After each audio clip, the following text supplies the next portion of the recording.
फसल उजाड़ी देला सुनार संसार दाऊ साधिला अदिनिया वर्षा लगाण वर्षारे फसल हानि जोगु जीवन हारिले आउ जणे चाषी एभଳି एक अघटन घटी जाइछि केन्द्रापड़ा जिला आली थाना अंतर्गत कोलडिया गाँव मृत चाषी जनक हेउछन्ते कैलाश चंद्र धळ सूचना अनुसार कैलाश 2.5 लाख टंका करज करी 8 एकर चाष जमी रे चाष करिथिले निजर 5 एकर जमी सहित भागरे 3 एकर जमी रे चाष करिथिले किछि दिन तळे अदिनिया वर्षा हेबा जोगु जमी रे पानी रही धान सबु गजा होई जायथिला जाहाकु देखि कैलाश को पाद तळु माटी खसी जायथिला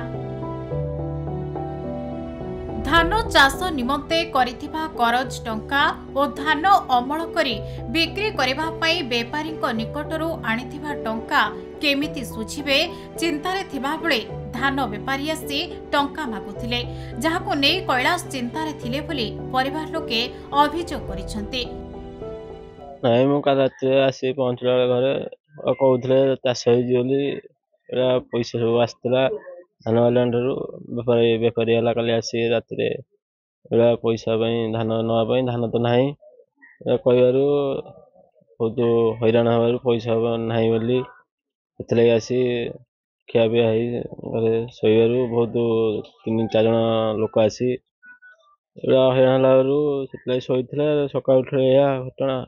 से तो तो से प्रॉब्लम थिला जो 25 तारीख वर्षा होता वर्षा पूर्व बिल धान घन क्षति होता से जीवा आसा करते बिल सब सका जाते सन्ध्या आसते घर लोग बहुत बुझाबुझी कलापर भी सब डिस्ट्रिक्ट चलूला काली सन्ध्या बेले खाई पी शोते उपर से उपर रहते आम तल रो से शोला देदेले सका उठिले तो ये खबर विष पीछे एक्चुअली चाष आमर 8 एकर खंड चाष करूँ चाष करूँ जदि बाहर पैसा पत्र आणिकी चाष करूँ जो 25 तारीख में वर्षाटी है वर्षा है माने आम धान तो पूरा क्षयक्षति है पानी भासिला से पूरा डिप्रेशन थे अब घर लोक बहुत बुझासुझा कलु कि जहाँ हवा कथा तो कौन करा सी जमा मानिले ना जमा मानु नथिले बुझी पारु नथिले डिसीजन तो नहीं कौन एही करज टंका सुझिबा चिंतारे गतकाली रातिरे विष पी देइथिले आज सकाळु परिवार लोके कैलाश को डाकिबारु कैलाश सुनि नथिले परिवार लोके कबाट भांगी देखिबा बेलकु कैलाश निस्तेज अवस्था सोई रहिथिबा बेले निकटरे विष बोतल थिबा देखिबाकु पाइथिले परिवार लोके आली मेडिकल को नेथिबा बेले डाक्टर तांको मृत घोषणा करिथिले मृत चाषीको पुतुरा कुमार सेन धळ आली थाना रे एने अभियोग करिसंते से वर्ष 7-8 एकर धान चाष करते जो 25 तारीख जो अदिनिया वर्षा है अदिनिया वर्षा से धान फसल संपूर्ण नष्ट हो जाए धान बिल गजा पड़ी कि से किसी धार कर्ज कर ऋण करटा करते प्राय चाषी मैंने से कर जो ऋण आनिक करते चाष फसल नष्ट होगा से प्राय डिप्रेशन रही आम मिशु बसु ये भल मंद करूँ साई पड़िशा लोक से प्राय आम कतरे भी कहे मोर एत क्षति होगा फसल पड़ेगा धार कर्ज कर पैसा पत्र ना ता सहित कौन कर धान बिकापी किसी आडभांस बेपारी नहीं आसते धान अमल पूर्व तो हुए तेणु से बेपारी धान देवाई जो पैसा भी आडभांस नहीं आसला धान एक तो दाना बात्यार बहुत क्षयक्षति होता जहाँ चाषी भरोसा थिला अमल